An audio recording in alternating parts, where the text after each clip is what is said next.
well, because the way you ended led perfectly to this part.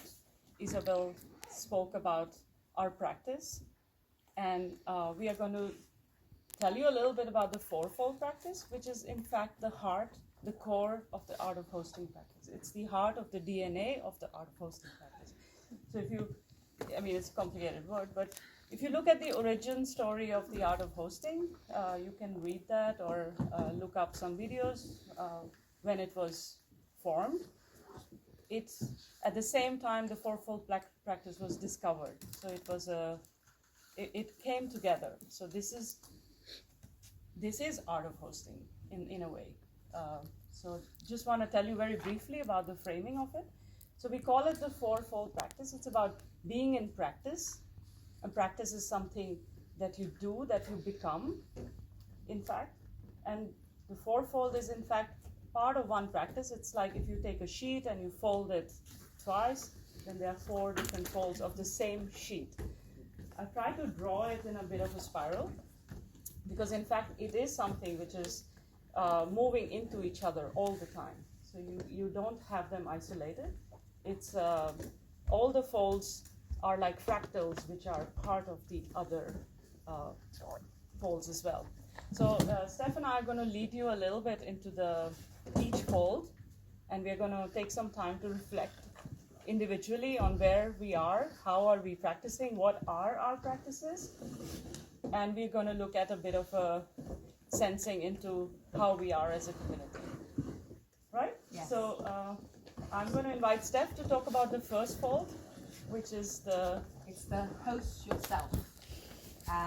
So this means, how can I step into something and be truly present? So what do I need to do so that I commit to something and I know what the need of the gathering is, what the conversation is, and I also know the purpose of what is going to be happening there as well.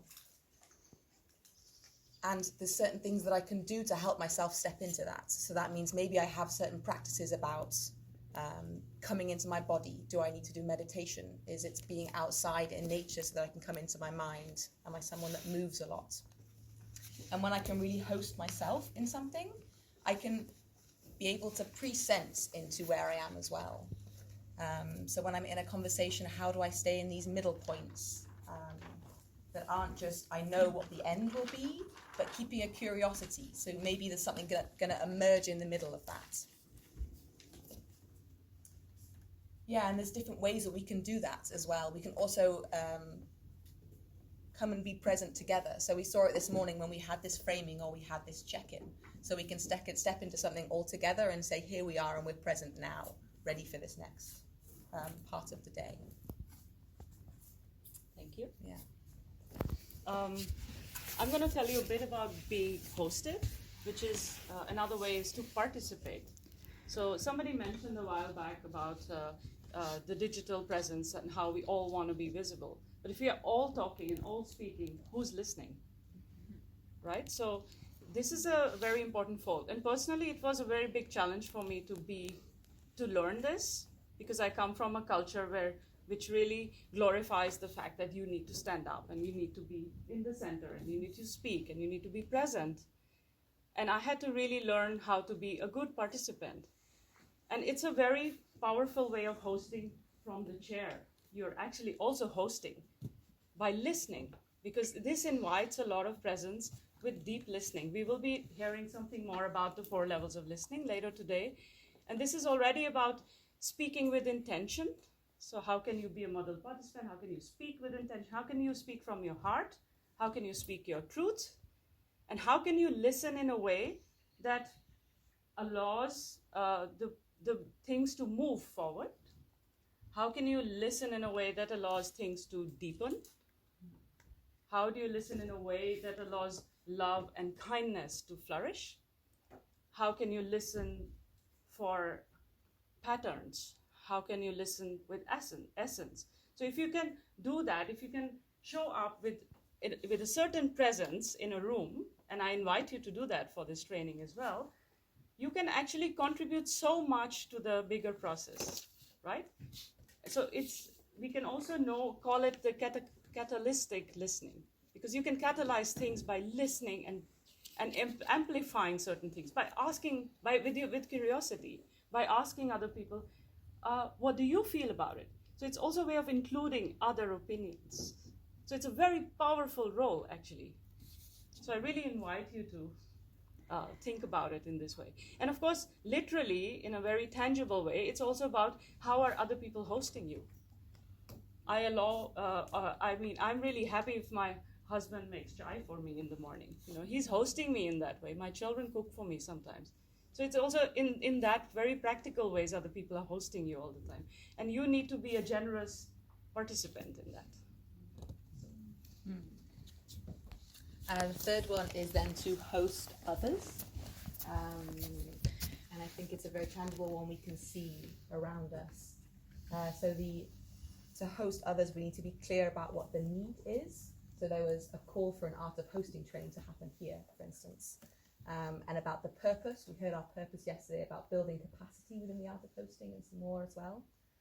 And when we host others, we also want to have some kind of powerful question that brings us all together.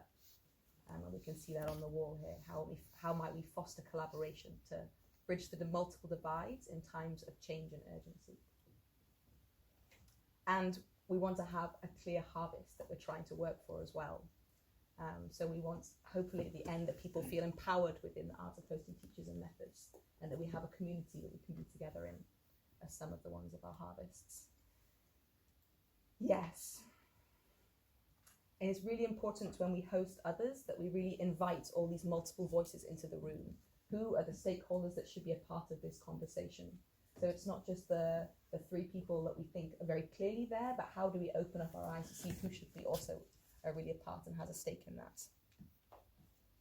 And something about hosting others as well is, I think it can be quite clear sometimes to see the very clear facilitating parts of it, that I'm here standing and we're talking about what's going on, and then we walk around and we have a clear plan. But there's also this wider feeling of how do I hold a space? And we can see that in a really beautiful way with our day hosts of the day, that they're really keeping an eye on the energy. They're keeping an eye on the timing of what needs to happen with the space. So it's sort of this holding the container to allow people to feel safe and to contribute in the way that they need to. So I'm going to go into the last one. And in fact, all that you've heard so far is different levels of learning. So practice, presence, and learning are all really important elements of the fourfold. How are you learning when you're hosting yourself? How are you learning as a participant? How are you learning when you're hosting others? How are you open to that learning? And when you're doing all that, we can be co-creating. When you work together with others in a community, you're actually moving through all of these folds at the same time. And then we are practicing it together. So it's more complex, of course. And so what do you do? So the community of practice is really about working together. It's not a hero-based leadership. It's not saying, hey, I'm the best, I'm the leader, I'm going to decide everything. It's really listening to, hey, where are the gifts and the talents of the other people who are here? How can I step back so their gifts can come into operation? Because that's where the magic is, and that's where the gold is, right? We cannot do everything, especially when you're talking about complexities and complex problems. We cannot solve it alone. So this is really the place where we can come and practice and be in learning together. And it's very hard. Marco and I were talking about how we both had to, this was this moment in both our journey where we moved from that we can do it all alone, to stepping back and saying, hey, let's enjoy the talents and gifts of the other people, and how can I encourage that into the center? And that's the beauty of it. And at the heart of it for me is relationships.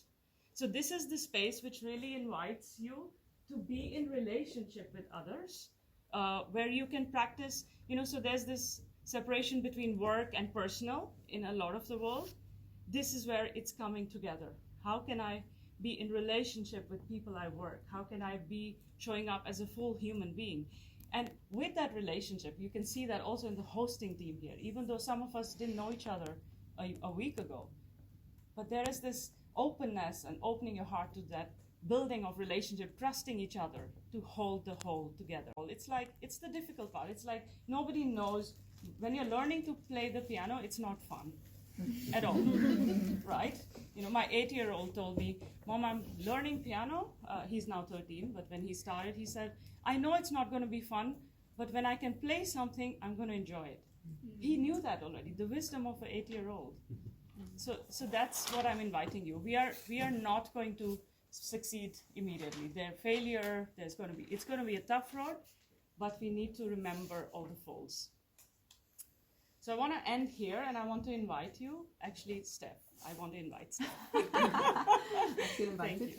The invitation now is to feel yourself in these different folds, knowing that they connect as well. So there's a piece of paper here, and we can all come and get one. And then write on them the different ways that, with our yellow one, for instance, how do I host myself? Yeah. How can I allow myself to be present? What practices do I have? Is it with people? Is it alone? And then, where am I being hosted in my life? What kind of spaces does that happen? Yes, am I often hosted? Where do I host others? Is it if I'm making chai for my partner?